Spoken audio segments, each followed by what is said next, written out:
అలాగండి ఫస్ట్ మూవీలో కృష్ణరాజు గారు యాక్ట్ చేశారు, ప్రభాస్ గారు. ఇద్దరి మధ్యలో మీరు చూసిన సిమిలారిటీస్ ఏంటి, బెస్ట్ క్వాలిటీస్ ఏంటి? చాలా అంటే కృష్ణరాజు గారు ఆల్మోస్ట్ లైక్ ఒక టీచర్ ఫిగర్ లాగా నాకు ఫస్ట్ సినిమా.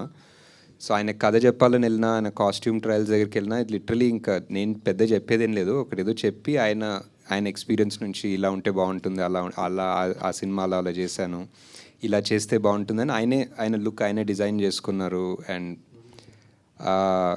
సో సిమిలారిటీస్ అంటే ప్రభాస్ గారితో మోర్ ఫ్రెండ్లీ ఉండే. సో ఇట్స్ వేరే ఈక్వేషన్, ఆల్మోస్ట్ ఈయన ఒక ఫాదర్ ఫిగర్ జోన్లో ఉండే.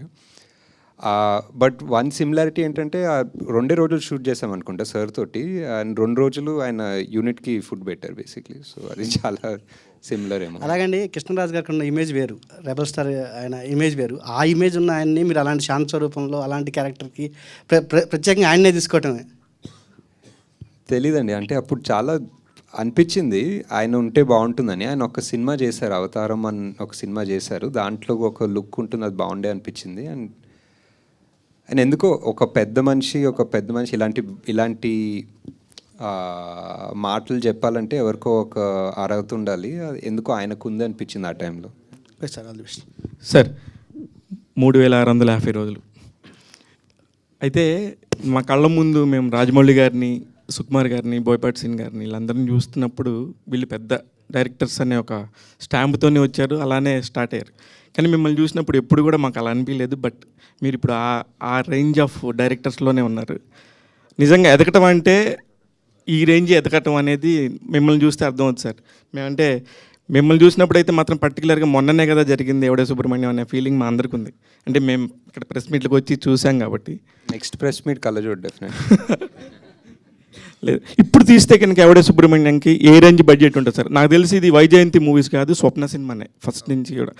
తర్వాత మీరు వైజయంతికి వెళ్ళిపోయారు, అంటే ఇంక మీరు కెపాసిటీ, మీ క్యాపబిలిటీ తెలిసిపోయి దత్ గారు మిమ్మల్ని అక్కడికి తీసుకెళ్ళిపోయారు మహానటి అండ్ కల్కి దగ్గరికి. ఫస్ట్ అయితే ఇది చాలా లో బడ్జెట్లోనే చేసుకున్నారు కదా సార్, ఇప్పుడైతే ఆ బడ్జెట్ ఏ రేంజ్కి వెళ్తుంది?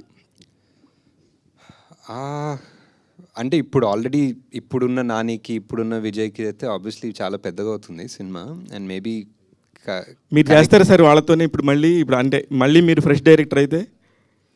అంటే వాళ్ళు చేయాలి నాతో, నేను ఫ్రెష్ డైరెక్టర్ అవుతాను. వాళ్ళు already 10 years worth of movies చేస్తుంటారు కదా. లైక్ విజయ్ ఒక 10 సినిమాలు చేశారు, నాని ఒక 20 సినిమాలు చేశారు. సో అంటే ఆ టైంలో కరెక్ట్గా సెట్ అయింది అంతే.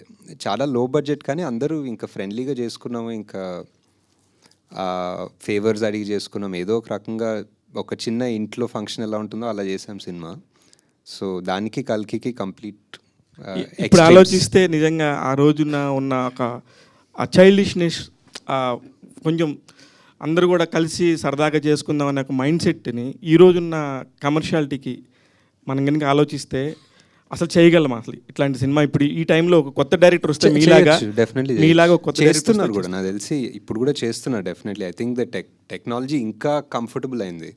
అప్పుడు ఒక రెడ్ కెమెరా ఇది పెద్దగా తీసుకెళ్ళి రెంట్లు ఆ గోలా, ఇప్పుడు మనకి మేబీ క్వార్టర్ ద కాస్ట్లో డబుల్ ద క్వాలిటీలో కెమెరాలు దొరుకుతున్నాయి. సో హ్యాపీగా చేస్తున్నారు కూడా. సార్ మీరు మహానటితోటి అశ్విన్ ఒక రోడ్ మ్యాప్ క్రియేట్ చేశాడు బయోపిక్స్ తీయటానికి అనేటువంటిది సెట్ అయింది. That to that extent that was a very big success. కానీ తర్వాత వచ్చిన బయోపిక్స్ చాలా వరకు సక్సెస్ కాలేకపోతానికి కారణం ఏంటని మీరు అనుకుంటున్నారు? How to handle the biopics అనేటువంటి దాని మీద మీకున్నటువంటి స్ట్రాంగ్ ఒపీనియన్ ఏంటి? Is there any particular formula or theory to make the biopics?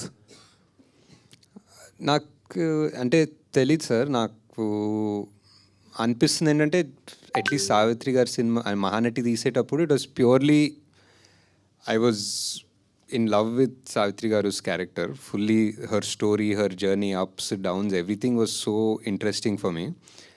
And I wanted to tell the story to somebody who never heard of Savitri Garu. So these are my two, ఈ రెండు అనుకుని తీసాను cinema. అసలు వారికి నాకు ultra love ఉంది, కానీ అసలు ఎవడో కూడా తెలియనోడికి నేను సినిమా తీయాలంటే ఎలా తీస్తానని తీసాను. కిరణ్ ప్రభు గారి ఇది రాసినటువంటి టాక్ షోని ఇన్స్పిరేషన్ అని. To what extent you have taken it from that? ఆయన పాడ్కాస్ట్ లాగా ఒకటి చేశారు, ఒక ఆల్మోస్ట్ 5.5-6 hours. చాలా ఇన్ఫర్మేషన్ చాలా ఇన్స్పైరింగ్. అదే చాలాసార్లు చెప్పాను కూడా ఆయన గురించి. ఆయన ఓన్లీ సావిత్రి గారి గురించి కాదు, యాక్చువల్లీ ఎంటైర్ ఫిల్మ్ ఇండస్ట్రీ గురించి ఆయన పాడ్కాస్ట్లు చేస్తారు. And it's so informative and I think ఒక ట్రెజర్ ఆయన చేసే పని యాక్చువల్లీ. సార్ ఇప్పుడున్న ఆడియన్స్కి మహానటి కల్కి డైరెక్టరు ఎవడే సుబ్రహ్మణ్యం చేశారని చెప్పి చెప్పడం కోసం ఇప్పుడు రిలీజ్ చేస్తున్నారా? ఆ టైంలో చూడని వాళ్ళు అండ్ ఆ టైంలో చూసిన వాళ్ళు వేరే వాళ్ళకి చూపించాలనుకునే వాళ్ళకి తీస్తున్నాం మెయిన్లీ. ఐ ఫీల్ ఎవడే సుబ్రహ్మణ్యం ఒక 100 మందికి చేరాలనుకుంటే I feel maybe it reached only 50-60 people. ఆ మిగతా 40 వాళ్ళు చూడాలనిపిస్తుంది. Hi, hi. I'm a fan of Evda Subramaniam. Closely followed all your promotional campaign also. Your journals, మొత్తం crew గురించి చెప్తా, your announcement videos, everything. So what I felt watching movie was ఒక raw and innocence ఉంటుంది both of them లో, Nani and విజయ్లో. And obviously in your making also. So right now ఉన్న current gen stars లో, who do you think can fill in the roles of Subbu and Rishi with that same innocence?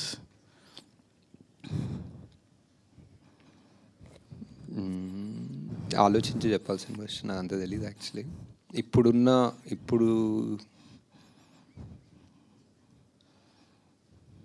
I don't know. You have any suggestions? Who is Nani now, who was 10 years ago? Maybe people who are close to Naveen or something like this. Right. Yeah, Naveen also would be good. ఇంకెవరున్నారు ఆ జోన్లో, like who very versatile, who can make you laugh and make you cry? Naveen is a good option for sure.